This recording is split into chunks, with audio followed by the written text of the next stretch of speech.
Dr. Mukesh Aghi joins us. Dr. Aghi, there have been several developments, almost a statement a day coming in from the Trump administration, from Donald Trump himself to his trade advisor, Peter Navarro.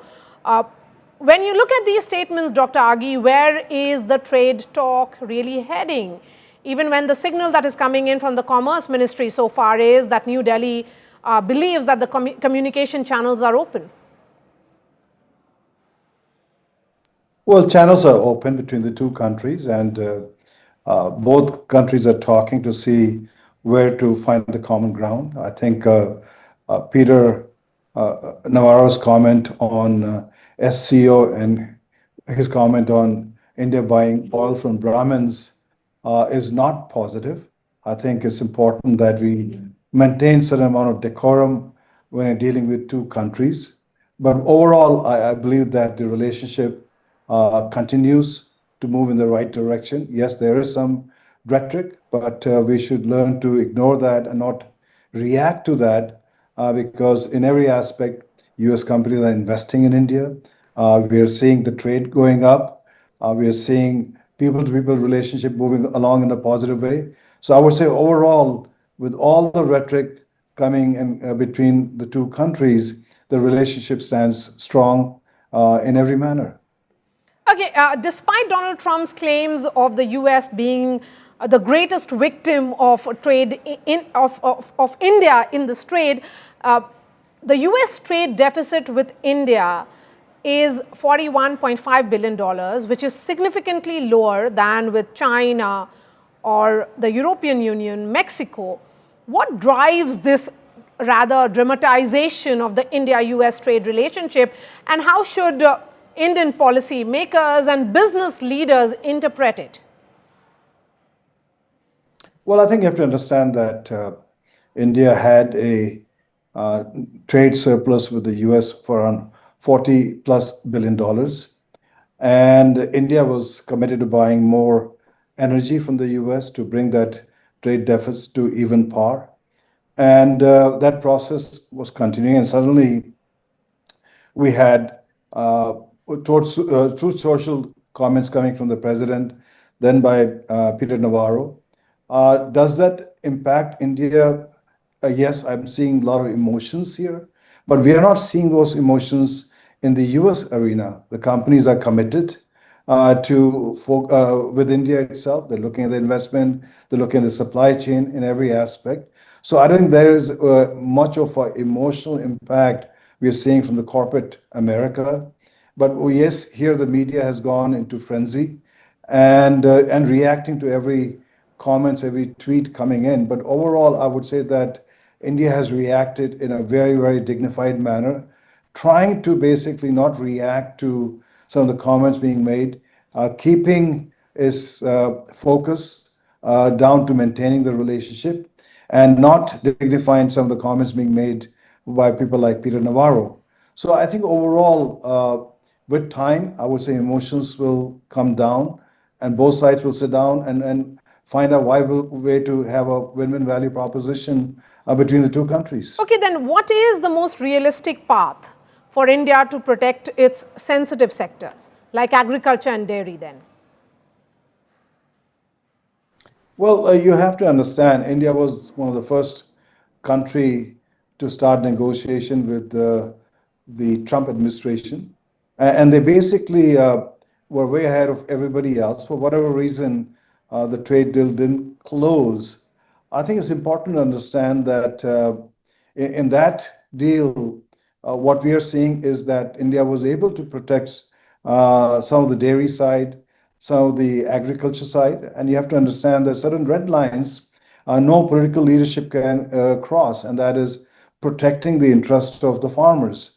You have a country where almost 50% of the workforce works on the farm and almost 14% of the GDP comes from that. So I think it is important that we have to explain to the negotiator, to the media, to the people in the US, why this is a red line. And it's not like protection, it's just trying to save the jobs and livelihood of the subsistence farmers in India. So I think more communication, both directly and through the media, will help.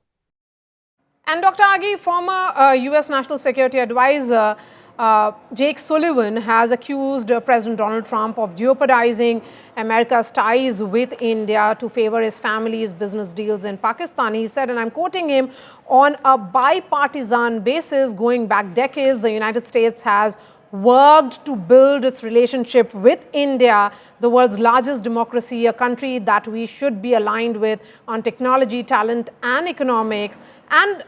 And then he goes on to say, etc., etc.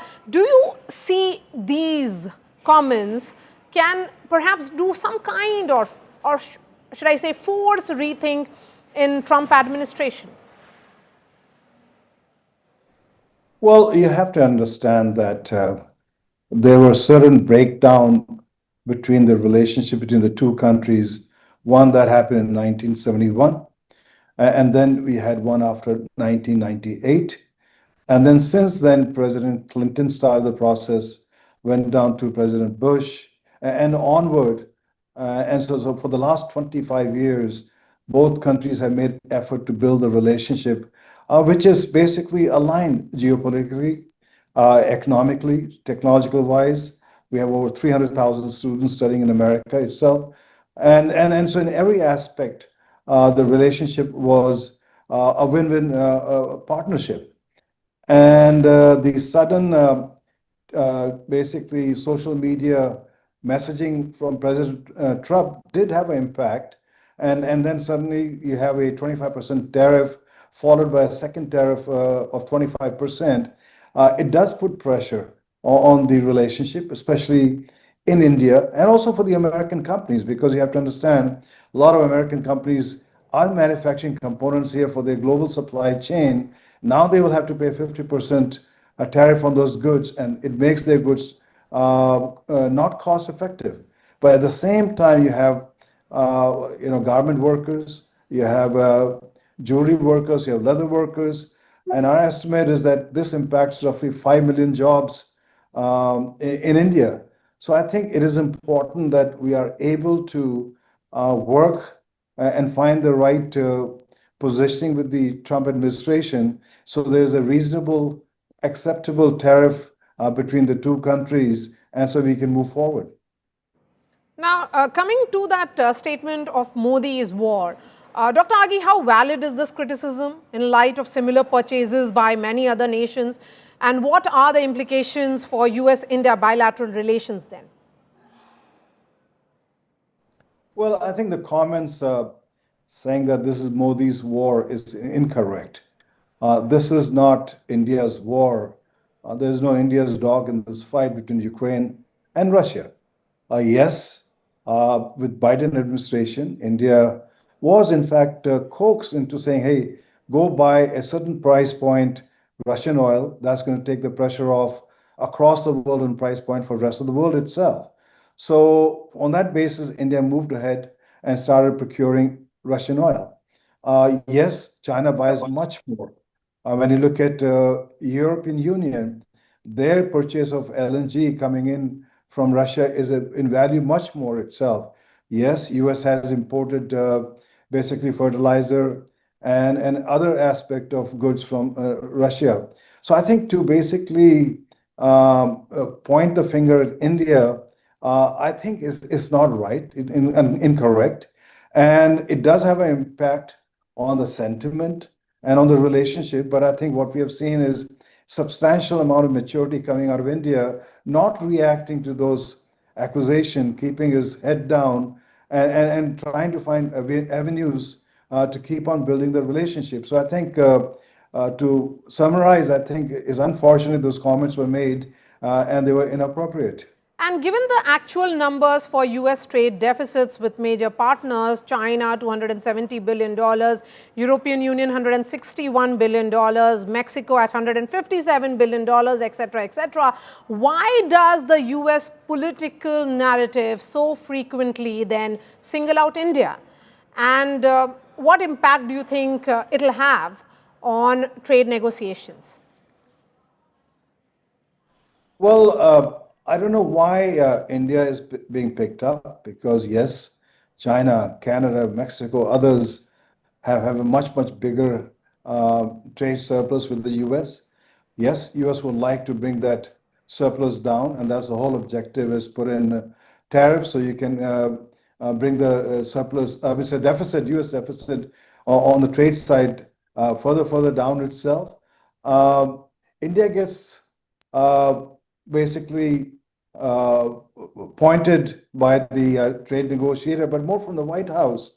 And I think that's not healthy because it just kind of leaves a bad taste among the negotiator that if you're talking a trade deal between the two countries and you start throwing in some of the social media, true, I mean, so on the Truth Social also, talking about that India is fueling the Russian war, I think that does not help. And it is important that we just basically, as India has done rightly, ignore it, stay focused, and then get the trade deal done. In terms of timeline, where do we stand in the India-US trade talks? How soon do you think it will materialize? I think we have to get the temperature down. That's important. We have to get emotions out. Uh, and at the same time, see how fast we can move because you do have workers who are getting impacted. You have folks who are um, basically would like to keep on maintaining the supply chain between the two countries, both from the India side and both from the US side. I believe that sometime by October, November, we hope things will settle down and the secondary tariff on India is removed and the trade talk continues. Okay, okay. My last question then, Dr. Aghi. Uh, do you think the trade talks will proceed only? Is there a condition, a possible condition that if United States decides to remove that punitive tariff of 25%, which is being called as Russia tariff? I think it'll be helpful. I think it'll send a message that US is serious about trying to make a deal with India, just like with other countries. I think it also basically sends a message that the relationship is not just about tariff fear, or relationship is not just about leveraging India to put pressure on Putin itself. I think a relationship is much broader and deeper, and it's important that we maintain the momentum on building this partnership both for the near and the long term. All right, Dr. Mukesh Aghi, President and CEO of USISPF, thank you for speaking to India today and giving us clarity on the timeline that India-US are looking at with regards to the trade talks. If you like the video, do like, comment, share and subscribe.